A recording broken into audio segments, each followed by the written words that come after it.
मेरो नाम चाहिँ अप्सरा Chapagain. My name is Apsara Chapagain. My home is in Taukhal, Ward Number 4, Panauti Municipality, Kavrapalanchok District.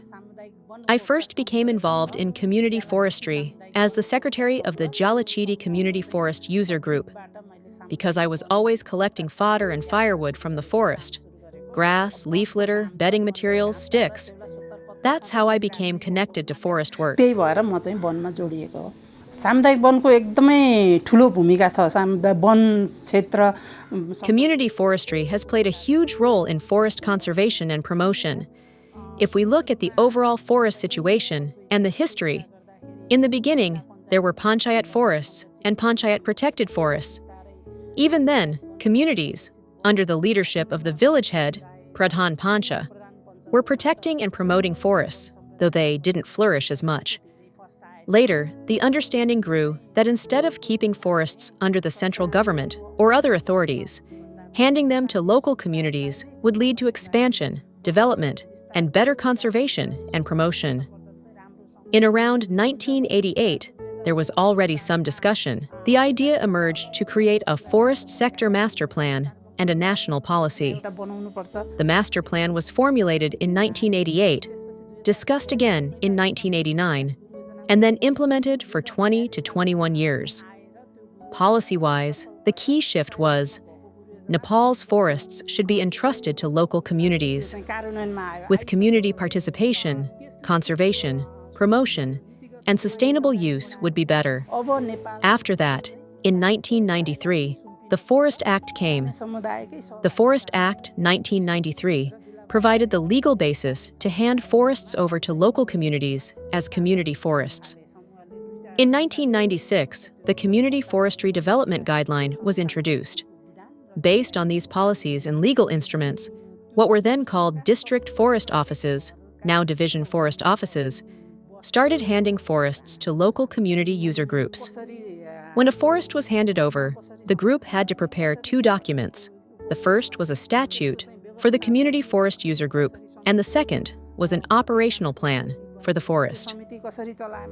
All user households in the group would meet and discuss how to form and run the group, how to conserve the forest, how to use its products, how to manage it, how many committee members there would be, and how the committee would function. Matters related to the forest went into the operational plan. Matters related to the institution went into the statute. On the basis of these two documents, the handover proceeded. In terms of numbers, from 1995-96 onward, continuously from 1993 through 1996-97, most parts of Nepal saw community forests being handed over. There are relatively more in the mid-hills, fewer in the high hills and Tarai, which is natural given geography and participation patterns. After the handover, comparing before and after, once the groups took responsibility for the community forests, people felt, this is ours. With that sense of ownership, we will manage this for ourselves. In the first phase, we saw widespread conservation and promotion. If you look back to that period, there was a real campaign for plantation, setting up nurseries, planting trees, thinning, cleaning existing forests. Household members would go to the forest and do this work. That's how forest management has actually proceeded in Nepal. Forests are mostly in rural areas. Around markets, there are few. In villages, the work of gathering fodder and firewood, leaf litter, bedding, and sticks is done largely by women. As women sat in meetings and discussions, their participation rose, initially in the practical activities of collecting forest products. As I said earlier, each group had to form a committee to manage things. Women's participation in these committees increased. Along with that, women began attending meetings, gatherings, and general assemblies, not just to collect grass and firewood, but to take part in decision spaces. Coming into the community arena, they started to speak up, to engage more closely with the group, to sit on committees, to understand issues, and gradually to take on leadership themselves. So leadership development also grew. Governmental and non-governmental structures supporting community forestry organized various programs and intentionally included women. Attending these programs gave women further opportunities to build capacity and confidence. Thus, women's participation has been well established through the medium of community forestry. But when we talk about participation, we shouldn't mean just being present at meetings. Meaningful participation means, at a minimum, that at least one woman, or among women, those from marginalized groups, Dalits, the excluded, disadvantaged, participates in programs, then actively engages in discussions, then contributes to decisions. After decisions, there are two possibilities: benefit or loss, and implementation is required. If there's a benefit, women should be shareholders in that benefit. If there's a risk, they should be able to bear and manage that risk. Only when a person, woman or man, participates through this whole chain can we say the participation is meaningful. To achieve that level, people need continuous practice and strengthening. Through community forestry, women have participated widely, and not only that, after community forest committees formed, other village committees emerged: mothers groups, drinking water groups, agriculture groups, energy groups, rural electrification groups. Women gradually engaged in these too. Then came the idea of creating an organization of these groups. As early as 1995, the Federation of Community Forestry User Groups was formed. At the outset, we put into the statute that 50% of committee members must be women, and not just 50% representation. At least two of the key positions, chair, vice chair, secretary, or treasurer, must be women. This was implemented across all districts, then 75, now 77 districts. After the Federation did this, the 1996 Community Forestry Development Guideline adopted similar provisions for community forest user groups themselves. At least one of the signatories on the bank account must be a woman. At least two of the posts among chair, vice chair, secretary, treasurer must be women.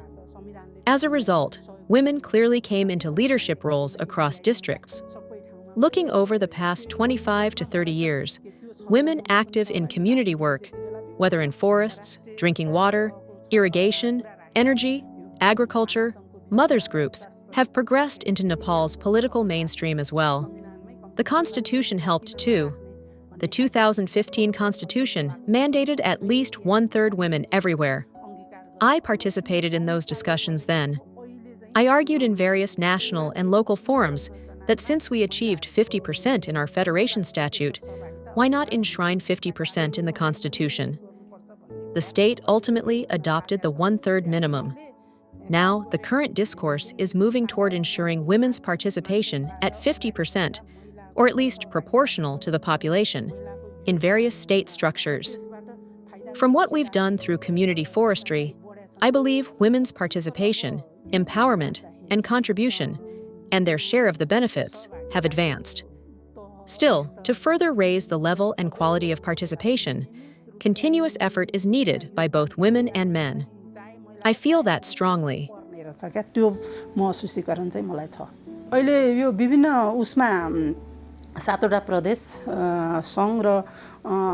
At present, across 7 provinces and at the federal level, National Assembly, House of Representatives, and provincial assemblies, there are 44 women honorable members visible in these structures.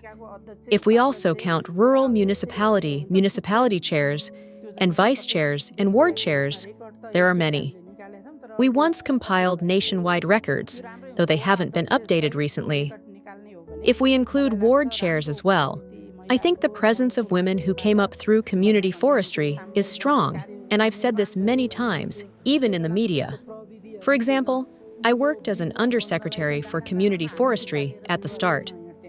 While undersecretary, there was a Nepal-Australia forestry project. I worked as a training facilitator there. We ran literacy classes for women and monitored them.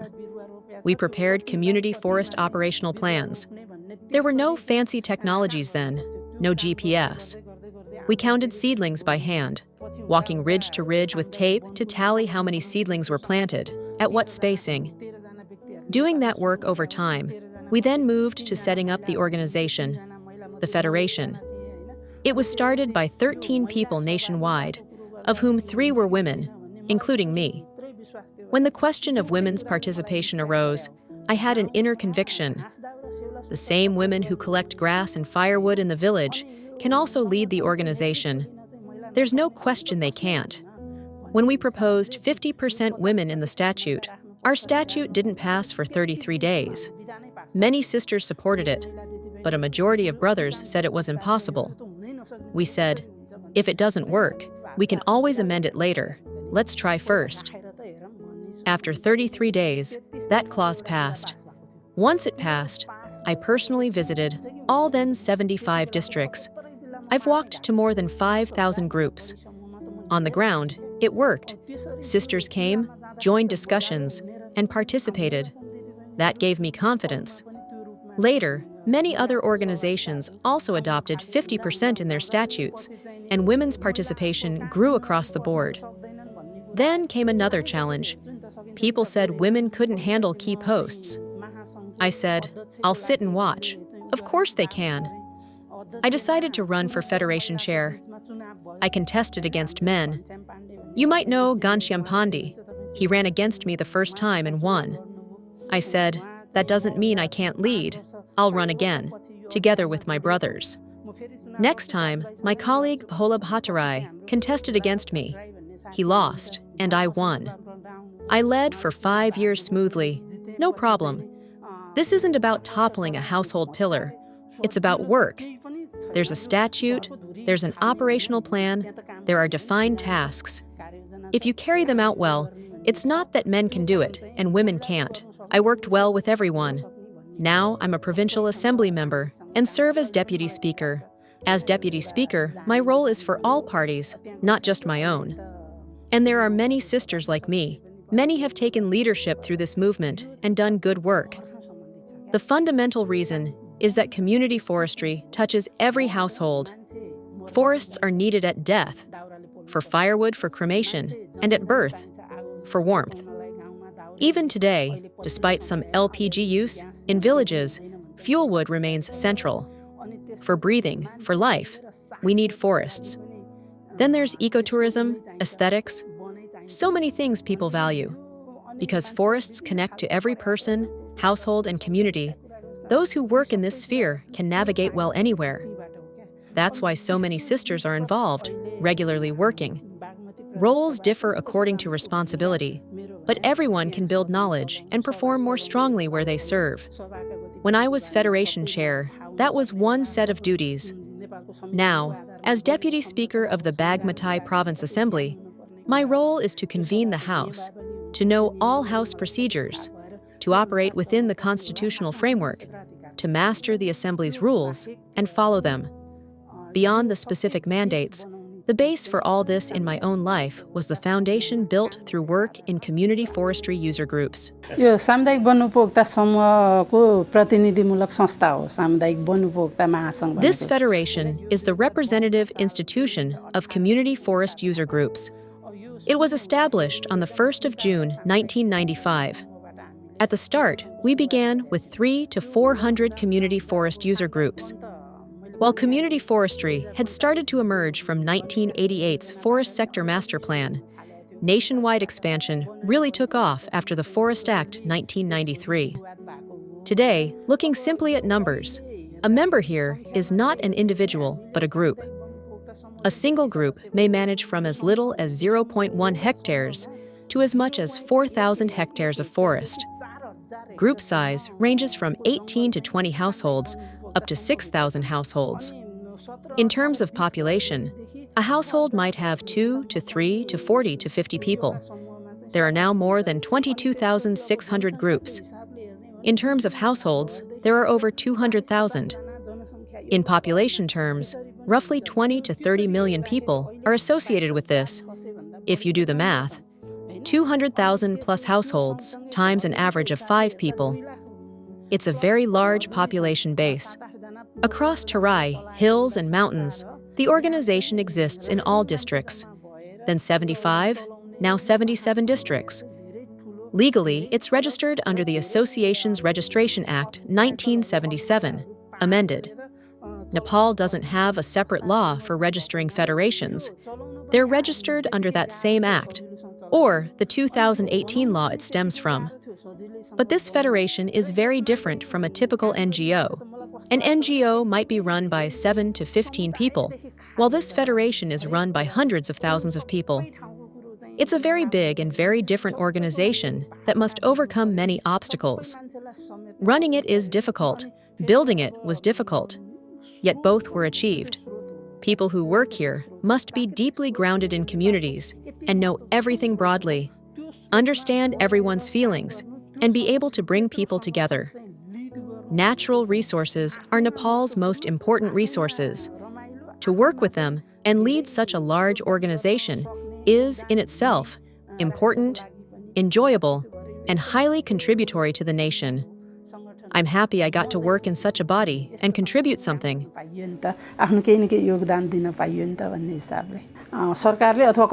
What I understand is neither government nor anyone else easily hands over natural resources to local communities, even today.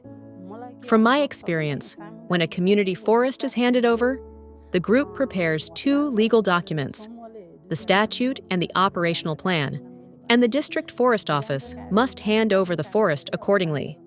But even knowing that handover is beneficial, the government historically hesitated, as if thinking, this is my asset.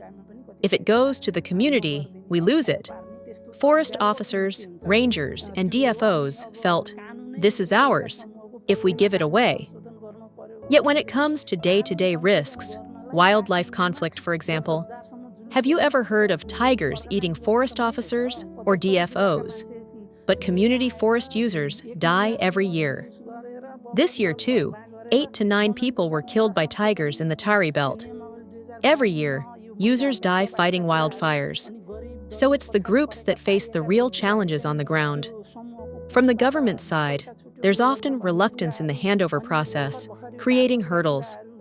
When laws needed amendment in favor of user groups, I myself organized rallies in Kathmandu, bringing up to 10,000 people from 75 districts, demonstrating for a month, staging sit-ins in Babar Mahal, so that the Forest Act 1993 and its 1995 regulation would be amended, to mandate women's participation, to allocate funds from group coffers for the poor, Dalits, and the excluded, and, more recently, to ensure that revenues from carbon should go directly to communities, that those who protect the forest should be first right holders. We held countless discussions, sit-ins, rallies, and in-room negotiations. None of this is easy, but doing it empowers user groups and, in a way, strengthens the state as well. After all, state employees are salaried for a time. Ultimately, they too are community stakeholders where they live. These activities help everyone understand that. To your question, it wasn't easy, it was difficult. Even so, we've succeeded in solving many challenges, but we're not 100% successful yet. Some community forest user groups still need to prepare statutes and operational plans. Many require renewal, but haven't yet done so. Recently, in my current role within government, when the Bagmati Province cabinet changed and Bharat Bahadur KC of Dholaka became forest minister, we said, please do one good thing this year. Let's see how many community forest operational plans have been renewed across the 13 districts of Bagmati Province. Let's aim for 0 backlog this year. He gathered secretaries and in the first meeting made that decision. I call every 15 to 16 days to ask about implementation, but it still hasn't been carried out. In Bagmati, so close to the center, there's a backlog of 1,800 operational plan renewals. Discussions on the Forest Act happen here. Experts of all kinds are here. Carbon conversations happen here. National parks are here. Yet the biggest forest problems are also here. If we were doing things well, everything would be smooth. But it isn't. Work must be regular. Still, we've achieved something. Community forestry, to me, is Nepal's success story, whether in poverty reduction, women's participation, inclusion of poor and marginalized groups, or forest-based livelihoods. For example, the Bagmati Province Ministry of Industry has, through legal provisions, introduced incentives, like tax relief at registration, for women, Dalits, and the excluded to run enterprises. Many positive reforms are underway, but to accomplish all this, we must work consistently. It doesn't happen on its own. That's my main point. नियमित रूपमा त लाग्न त पर्यो नि त्यतिकै सम्भव चाहिँ छैन भन्ने मात्र मेरो कुरो हो